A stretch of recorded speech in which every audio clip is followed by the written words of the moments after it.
Ok, gente, chegamos na sexta-feira, aqui em Porto Alegre, início da noite já está 9 graus centígrados.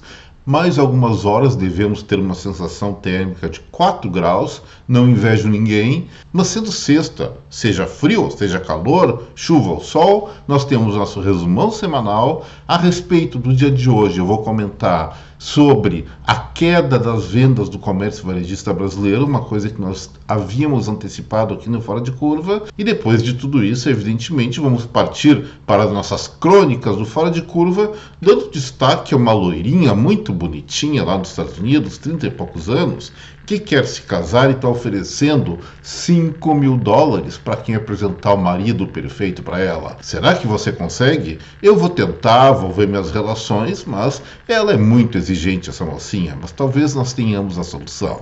Meu nome é Eduardo Starosta, esse é o canal Fora de Curva e vamos lá para o trabalho, gente. Ok, iniciando então pelo resumão semanal, na segunda-feira 3 assuntos.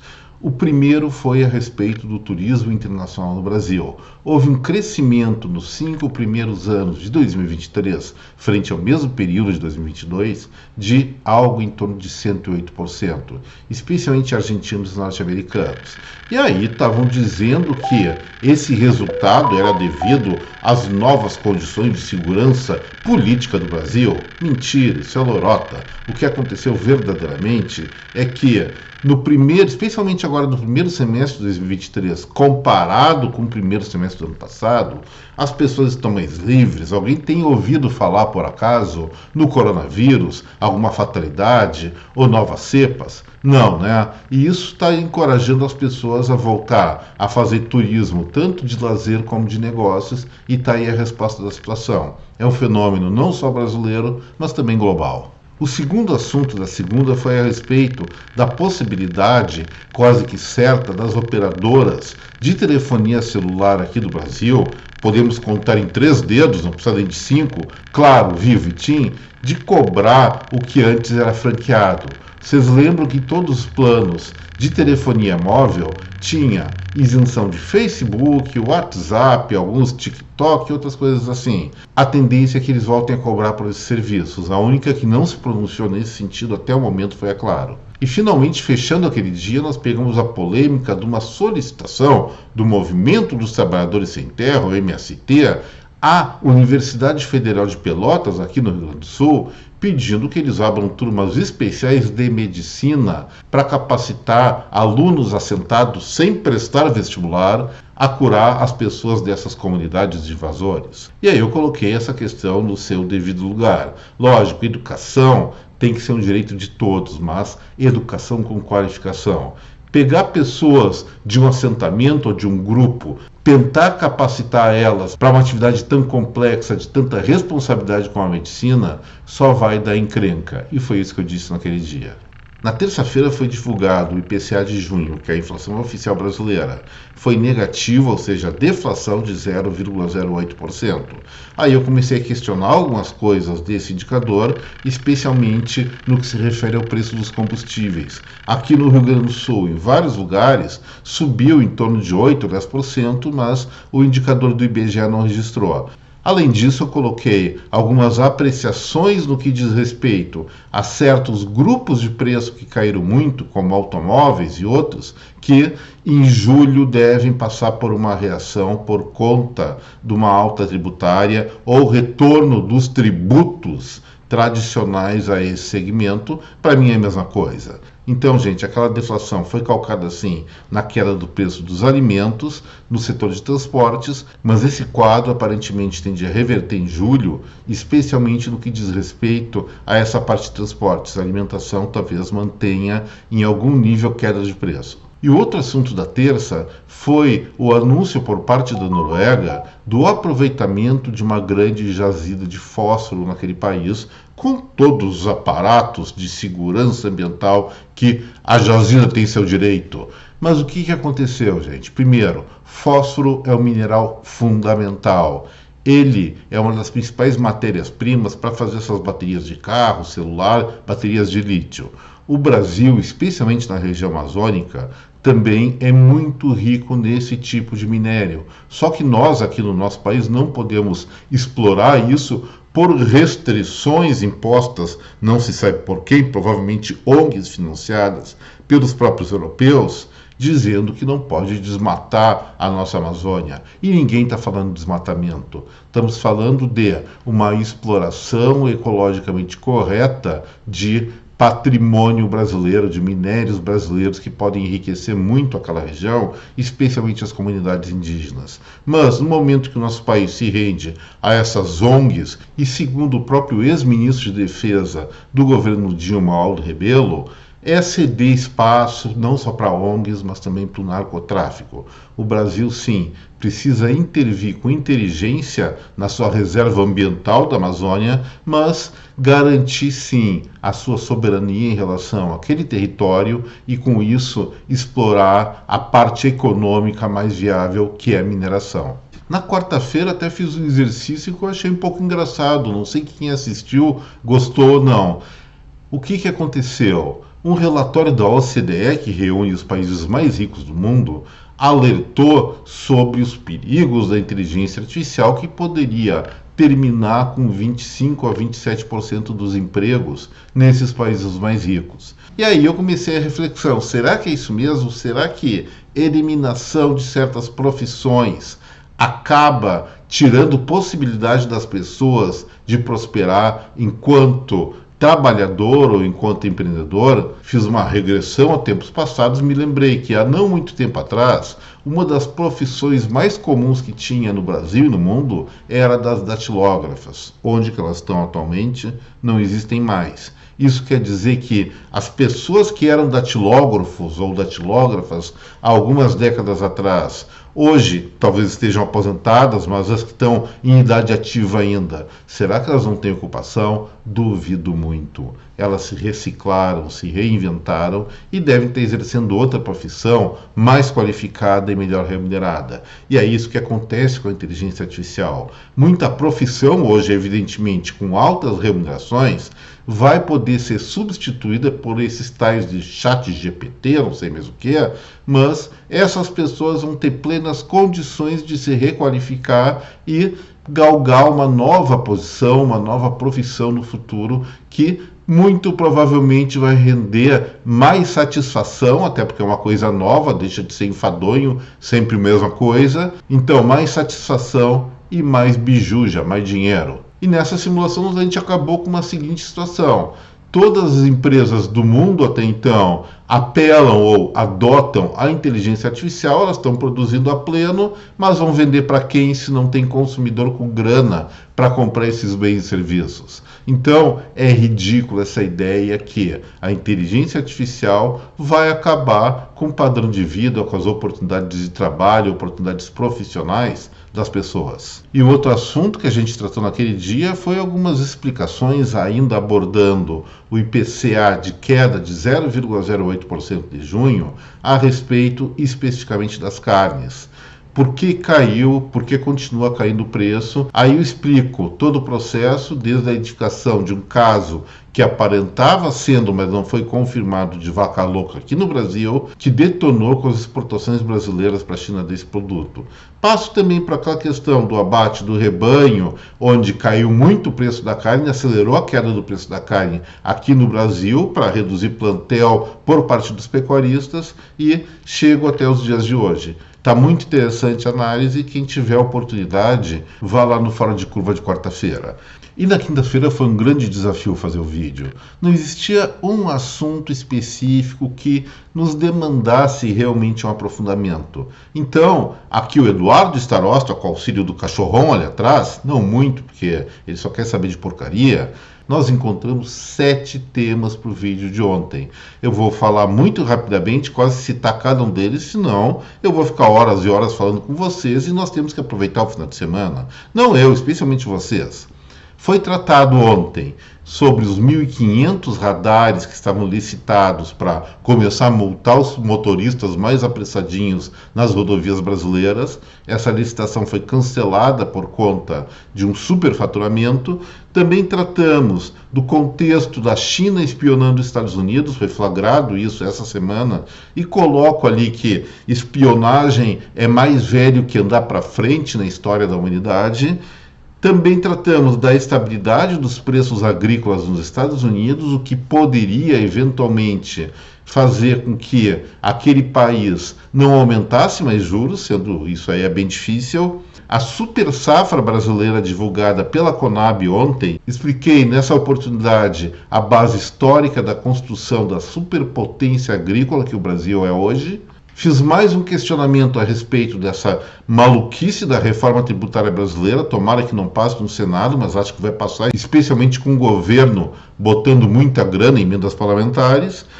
Também falei, e aí eu acho que foi o tema de fundo do dia, sobre a postura do ministro do Supremo Tribunal Federal, Barroso, simplesmente dando um chute na sua imparcialidade como jurista, como membro da Corte Suprema do Brasil, e isso, evidentemente, pelo menos considero eu evidente, não pode ficar assim. Uma pessoa dessas não tem condições de participar ou ser ministro da Suprema Corte. O último assunto foi uma experiência rápida que eu fiz naquele dia com a inteligência artificial do Google, chamado Bard. Achei uma chatice, espero que eles melhorem muito. O ChatGPT, a inteligência artificial do Bing, da Microsoft, está muito na frente ainda. E hoje, na sexta-feira, o destaque, como eu havia prometido na introdução desse vídeo, diz respeito às vendas do comércio varejista brasileiro, que caíram em maio 1% diante de maio do ano passado.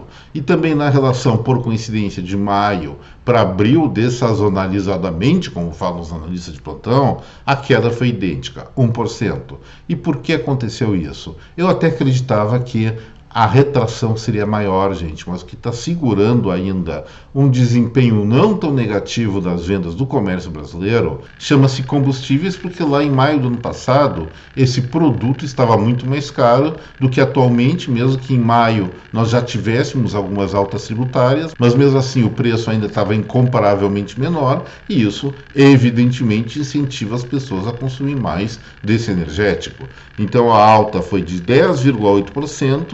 Também houve crescimento do setor de supermercados, artigos farmacêuticos e uma leve, muito leve alta de 0,3% na área de móveis e eletrodomésticos. Depois, o resto tudo desabou. Olha só que feio.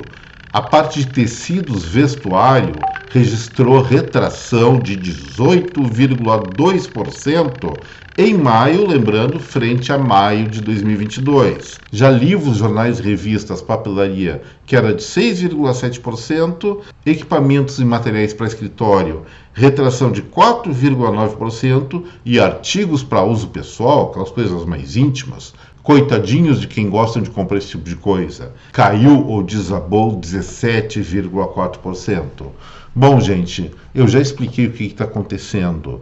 Nós temos uma situação que já foi identificada muito claramente na indústria, agora está configurada também no comércio varejista e logo, logo vai chegar nos serviços, que é uma desaceleração da atividade econômica se transformando em queda produtiva, em queda de negócios.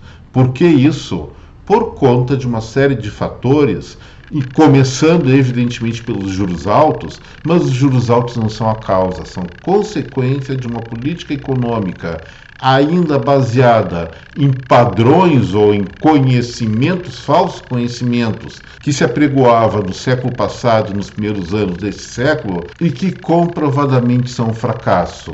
O governo federal, especialmente, anunciando alta de impostos, anunciando aumento de despesa pública, isso pressiona a inflação. Inflação faz com que os juros atuais permaneçam nesse patamar de 13,75% em termos básicos, mas por consumidor final chegando a mais de 400% no cheque especial e rotativo do cartão de crédito.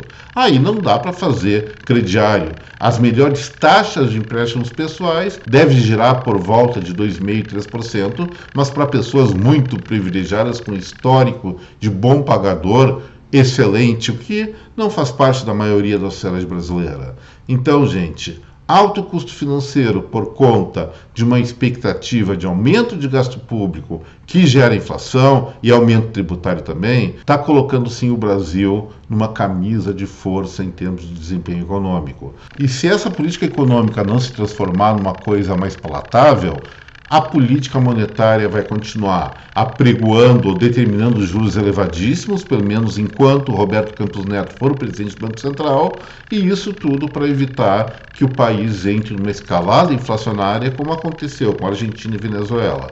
Esse é o pior dos mundos. Mas sim, nós estamos entrando num processo agora não de desaceleração, mas de retração econômica, pelo menos na indústria e no comércio. Isso já está materializado e isso aí gera claras consequências na questão do emprego, do desemprego. Como eu falei alguns dias atrás, o desemprego de maio, ele só não caiu por conta da aceleração do emprego público. A aceleração do emprego público vai sim gerar aumento da necessidade de arrecadação, aumento de impostos. Olha a encrenca na qual nós estamos nos metendo. Como eu digo, ainda há tempo para mudar. Espero que mudem. E agora, encerrando essa parte mais tensa sobre atividade econômica, emprego, desemprego, inflação, tributação, vamos começar a relaxar, que já é sexta-feira, muitas pessoas vão ver esse vídeo no sábado, domingo, não querem saber desse pinico de atividade econômica. Vamos, então, centrar nossas atenções nas crônicas do Fora de Curva. E para começar nossa conversa, eu quero apresentar para vocês uma belíssima loira chamada Ivy Tilly Colson. Ela tem 35 aninhos, norte-americana e quer casar. E tá louca para casar, quer muito casar, só que, segundo ela, não encontrou ainda, nesta sua curta vida, um homem ideal, um homem pelo menos aceitável. E aí ela resolveu fazer uma aposta. Está oferecendo $5.000, que em reais significa algo em torno de 24, 25 mil reais, conforme o câmbio, para alguém apresentar para ela o sujeito com o qual ela vai aceitar se casar. Mas a moça é exigente. Olha só o que ela quer do futuro ou do pretendente a marido. Número 1, o vivente não pode ter sido casado antes. Até existe gente assim no mercado, 0 quilômetros ainda, nunca teve uma dona anterior. Meio difícil, mas existe. Ele deve ter entre 27 e 40 anos. Já está começando a exigir. Gente, a população mundial está envelhecendo. Achar pessoas entre 27 e 40 anos está ficando raridade, especialmente disponíveis para casar. Nessa idade, as pessoas, os homens, realmente estão mais focados em se divertir. Terceiro, ter pelo menos 1,80 m de altura. Isso não é tão difícil porque as pessoas com uma melhor alimentação atualmente, elas estão crescendo mais, atingindo patamares alturísticos bem maiores que no passado recente. E também, olha só essa, o marido para ela tem que ter um senso de humor britânico. Eu não sabia que britânico tem senso de humor, gente. Será que tem mesmo? Bom, talvez alguém que more naquelas ilhas tenha algum senso de humor, mas é muito difícil. Não vou dizer impossível encontrar uma pessoa que conjugue essas características junto com esse tal do senso de humor britânico. E, finalmente, precisa gostar de esportes, animais e crianças. Será que a gente encontra um sujeito que carregue todas essas características? Não se preocupe, Ivy Tilly Colson. Eu encontrei e quero os meus 5.000 bagarotes em dólar. Olha só o cara que eu encontrei para você. Ele preenche praticamente todos os requisitos que você pede. Só a idade que não, ele é um pouquinho mais velho. Mas ele é inglês, gosta de criança, gosta de esportes, tem mais de 1,80 m e tem um senso de humor muito peculiar. O nome dele eu vou deixar em segredo porque eu falando agora, alguém vai se apropriar da minha informação e sair correndo para catar esse dinheirinho, esse rico dinheirinho antes de mim. Ele só tem uma peculiaridade. Ele é fumante e precisou tomar antibiótico por uma infecção na gengiva. Mais uma coisinha que ela não especificou. Primeiro, ela não disse que não poderia ser fumante. Segundo, ela não disse também, não fez o requisito, não criou o requisito de que o futuro marido precisasse escovar os dentes todos os dias. E esse cara não tem muito hábito de fazer essa higiene bucal. O que aconteceu com o sujeito? Estou mostrando a foto da língua dele. Ele, fumando, tomando antibiótico e não escovando os dentes, desenvolveu simplesmente uma cabeleira verde na língua. Imagina na lua de mel, esse cara, que eu não vou dizer o nome, com a belíssima Ivy, começando a fazer suas primeiras agradabilidades, que envolve o uso do que em inglês se chama de tongue, e o cara põe o negócio para fora, a língua, deixa bem claro, toda cabeluda e verde musgo. Será que assim mesmo ela vai manter seus parâmetros, vai cumprir a promessa de casar com esse homem ideal? Isso é com ela, né? Mas eu quero meus 5.000 bagarotes e vou exigir dela. Mas agora, deixando esses romances um pouquinho de lado, vamos falar sobre culinária? E aí eu quero chamar a atenção para um lançamento da Burger King da Tailândia. Simplesmente a lanchonete de lá lançou um hambúrguer que não tem hambúrguer. Em vez de hambúrguer, é um super cheeseburger que leva 1 tonelada de queijo. Na verdade, são 20 fatias de queijo. Eu tenho a foto aqui, vou compartilhar com vocês. Imagina alguém comer um sanduba com 20 fatias de queijo. Será que outros países vão adotar essa receita? Eu até fiquei com uma curiosidade para experimentar, mas será que isso aí não vai dar alguma intolerância, algum problema de fígado que nós nos arrependamos depois? Sei lá, mas se chegar aqui no Brasil, eu vou experimentar esta belezura.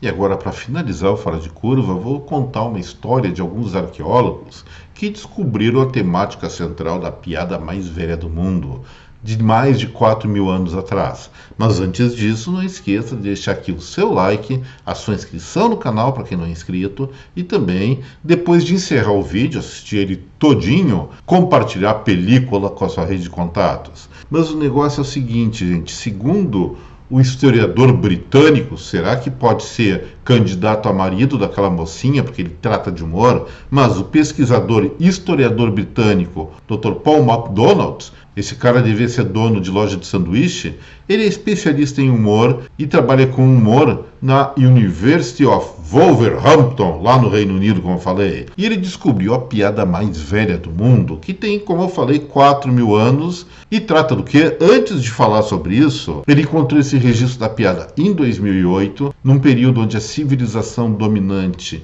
era a babilônica, entre 2300 e 1900 a.C. Do que trata esse texto, que seria uma piadinha? Diz assim: uma jovem jamais peida no colo do marido. Entenderam? Entenderam a piada? Uma jovem jamais peida no colo do marido. Bom, é muito óbvia. E será que ela é engraçada? Um pouquinho é. Imagina uma jovem peidando no colo do marido. O que o marido ia fazer? Ia se assustar, jogar a jovem para cima, sair correndo de tamanho budum que ela ia gerar? Ou ia aguentar firme, porque a mocinha seria um colóquio novo do marido? Sei lá, gente. Mas se o humor mundial realmente começou assim, nós temos que admitir, evoluímos muito, mas muito mesmo nesse quesito. E por hoje era isso, gente. Um excelente final de semana para cada um de vocês. Espero que vocês tenham gostado desse vídeo. E lembrando de novo, podem compartilhar, podem deixar seu like, se inscrever no canal. E eu deixo aqui os meus votos de um excelente, um fantástico final de semana para cada um de vocês. Aproveitem muito bem, descansem, recarreguem as baterias, porque é aquela coisa, segunda-feira já vem aí, depois do sábado e domingo, e todos os perrengues, especialmente da vida brasileira, vão estar nos esperando novamente, e nós temos que estar fortalecidos para tudo isso que vem por aí. Então, gente, um forte abraço a cada um de vocês, até breve, tchau!